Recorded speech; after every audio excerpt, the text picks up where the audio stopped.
All right, so not too long ago, I sent out an email asking you what you wanted to hear, and a couple of you responded back and said that more research. You wanted to see more research. You wanted to see more of the papers. So today, that is exactly what we're going to deliver.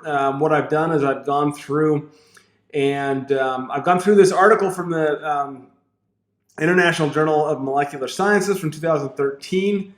And I've provided on my website the actual link so you can go directly to this article and see it without my highlights and see it the way that it was meant to be seen. So that being all said, let's jump into it. This is the name of this particular article is Wharton's Jelly-Derived Mesenchymal Stem Cells, Phenotypic Characterization and Optimizing their therapeutic potential for clinical applications. And to be clear, I've added my own text here from Wikipedia. The phenotype of an organism is the composite of the organism's observable characteristics or traits, including its morphology or physical form and structure, its developmental processes, its biochemical and physiologic processes, its behavior, and the products of behavior, for example, a bird's nest. So phenotype is what the cell actually demonstrates, so that's what they meant by that. And then therapeutic potential clinical applications is cool.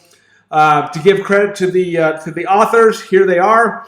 Dr. Kim and Dr. Staples, these are the two doctors that I am not going to slaughter their names, so you can read the other names that are here. Again, this article was from May of 2013. So here's abstract. Here's what they set out to show, and that is that Wharton's jelly. Now, if you've been following me long enough, you know our stem cells actually come from Wharton's jelly in the undonated umbilical cord. Is a gelatinous tissue within the umbilical cord that contains myofibroblast-like stromal cells. A unique cell population of Wharton jelly has been suggested as displaying the stemness phenotype. I love that, stemness. In other words, a blank slate cell that could become other cells. Is the mesenchymal stromal stem cells, because MSCs, stemness, and immune properties appear to be more robust, expressed, and functional, which are more comparable with fetal than adult-derived MSCs.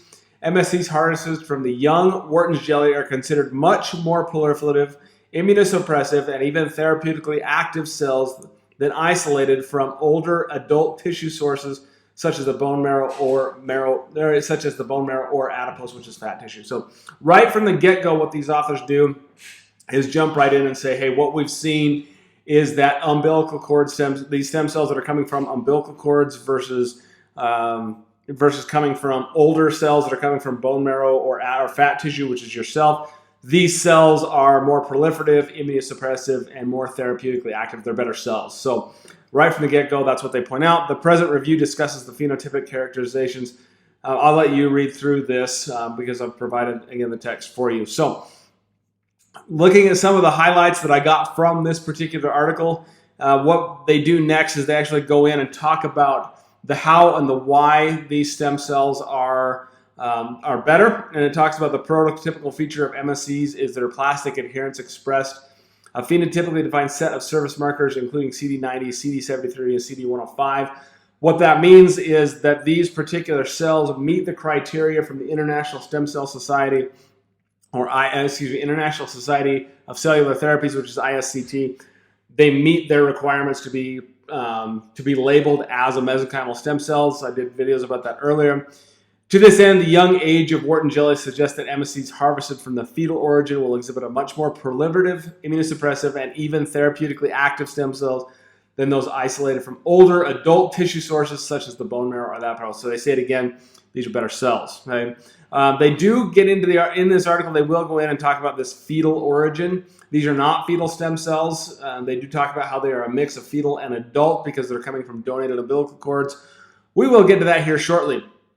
I liked this. There are two possible theories on how stem cells existed in the Wharton's jelly. First, there were two waves of migration from fetal mesenchymal stem cells in early human development. During these waves of migration, some of the MSCs got trapped and reside in the gelatinous Wharton's jelly of the umbilical cord. Second, the cells in the Wharton jelly are actually primitive MSCs originated from the mesenchyme that were already there within umbilical cord matrix. So either they were there or they migrated there. Either way, they're very, very rich in the umbilical cord itself.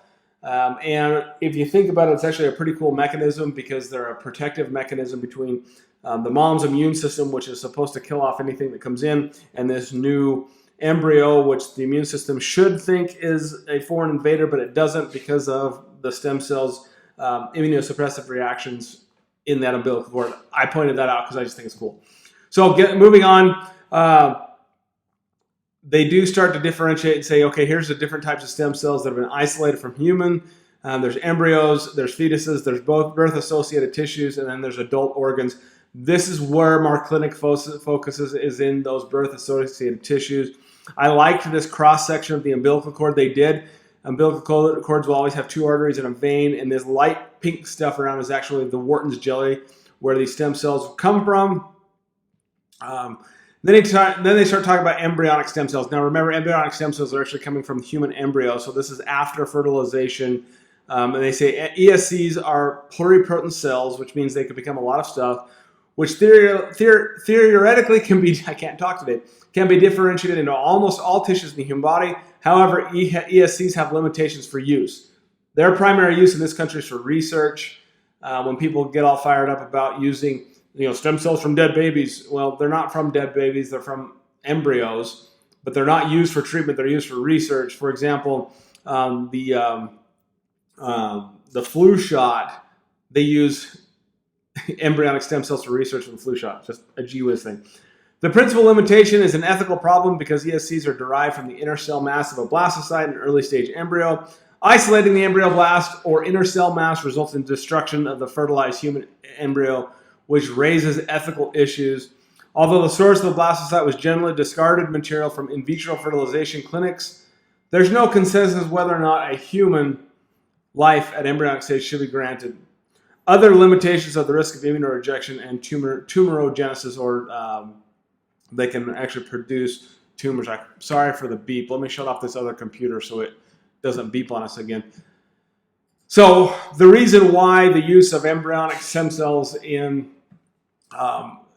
regenerative medicine is illegal is because of this right here, because of the ethical issues and the risk of immunorejection and or the potential of growing tumors. So right there from the research puts to rest the argument that, hey, we're using dead babies because we're just not, it's not legal. Fetal MSCs are controversial as they're derived from human abortuses. Same thing. They're not legal because they're coming from, there's the ethical, are we ending a life? And there's also the safety issue of the ability, they can proliferate into tumors. Extra embryonic perinatal MSCs harvested from placenta, fetal membrane, umbilical cord, blood, and amniotic fluid represent an intermediate stem cell type that partially combines some pluripotent properties of adult MSCs because they have close ontogenic relationship with embryonic stem cells. Extra embryonic tissue-derived MSCs have immunoprivileged characteristics, possess a broader multipotent or broader therapy range, and proliferate faster than adult MSCs. So there you have it, they proliferate faster. Moreover, these cells can be isolated and used without ethical problem because extra embryonic tissues are normally discarded after birth. Now, as it stands in this country right now, this fetal tissue, or not fetal tissue, excuse me, this birthing tissue, 97% of this birthing tissue actually gets thrown away. Only 3% of it actually gets donated, and that donated tissue is actually what we're talking about here. And later on, it talks about some of the safety issues that are involved and some of the reasons why not all of that tissue is actually used for therapeutic purposes. Wharton's jelly MSCs are less immunogenic than bone marrow MSCs as well as fetal MSCs, making them more amenable or allogenic as well as xenogenic transplantation. So Wharton's jelly MSCs are better for use with donors in our own species and donors in species from other species. That's what that was talking about there. So Wharton's jelly MSCs also afford robust immunomodulatory properties. I've talked about this in my seminars and my webinars. They have an immunomodulatory property because they have a better immunomodulatory than your own stem cells. MSCs have been shown to equally inhibit CD4, CD8, CD2, and CD3. However, Wharton's jelly, this one is talking about bone marrows here. This is one they suppress. Wharton's jelly exhibit a prominent suppression even at very low dose ranges compared to bone marrow. So one more shot there for Wharton's jelly cells versus bone marrow cells. Moving along in this article, this was 23 pages long, by the way, and I invite you to go ahead and read it yourself, but these are the highlights that I pulled out of it. So this recently, again, I'm going to slaughter that doctor's name, and I apologize. They've compared Wharton's jelly MSCs attained from the umbilical cord of both healthy and diabetic mothers in order to better understand the mechanisms involved in metabolic disease in the offspring of diabetic mothers.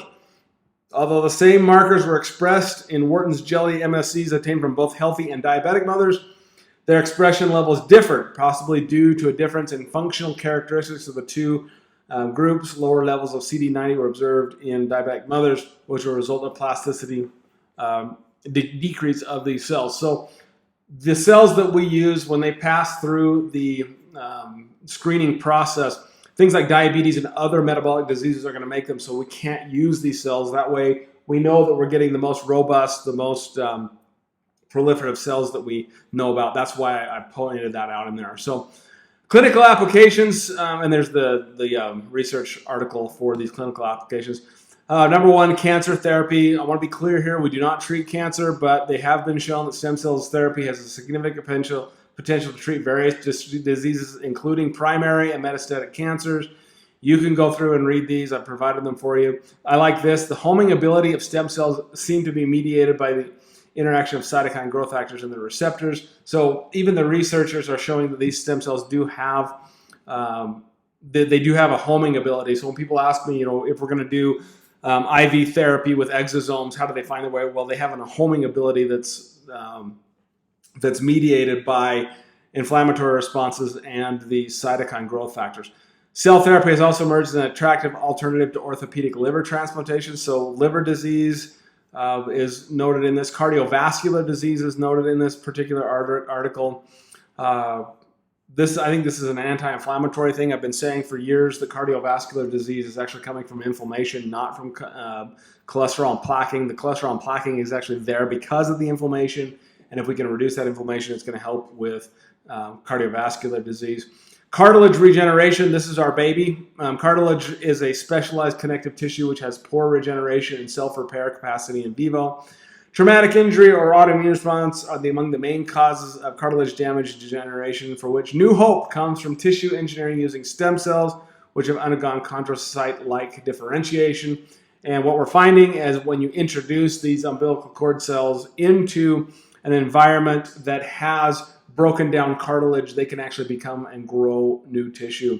In short, Wharton's Jelly-Derived are promising cellular sources of cartilage repair due to both their differentiation and immunomodulatory properties. Wharton's jelly MSCs have been demonstrated to successfully differentiate into cells resembling mature chondrocytes. In English, that means they're turning into cartilage. And if you've been to my seminars, if you've seen my webinars, I show you the x-rays where you can actually see more of those cartilage.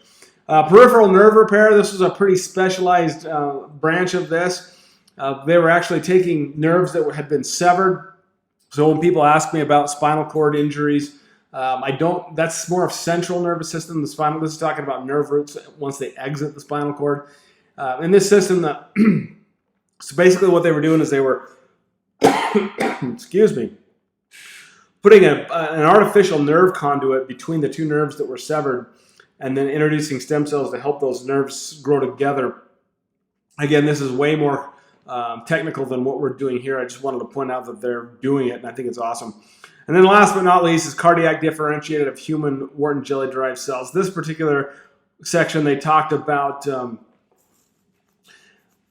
taking pig valves and using stem cells along with pig valves to help better absorb or take these up. And I just thought it was interesting that they saw a significant improvement in the injection fraction was seen in animals that received MSCs and time points.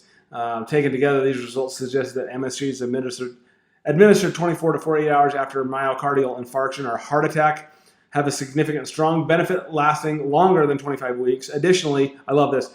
Wharton's jelly cells may be a useful source of off-the-shelf cellular therapy for myocardial infarction or heart attack.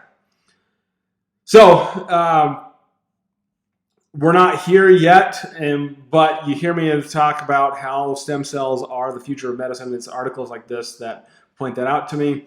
Then it goes on and talks about the use of MRI in labeling stem cells, how we can label and show what they're actually producing. The conclusion of this article is pretty typical for a conclusion of article. But altogether, these studies offer authoritative views on phenotypic markers and therapeutic potential of Wharton's derived cells. We provided insights on gaps in knowledge of the cell's biological properties and translated applications. And they go on to say more research is to be done, which you see very, very often in research articles. So I hope you take time to review this, not just take my word for it. I've had fun going through this for you, even though I know these videos are incredibly boring. I recognize that, but I think it's important that we talk about the data and talk about the research so that when people say, hey, where's the data? Here we can show it. So thanks for joining me. We will see you on the next video and the next time we review an article. So thanks a lot, and we will talk to you soon. Bye.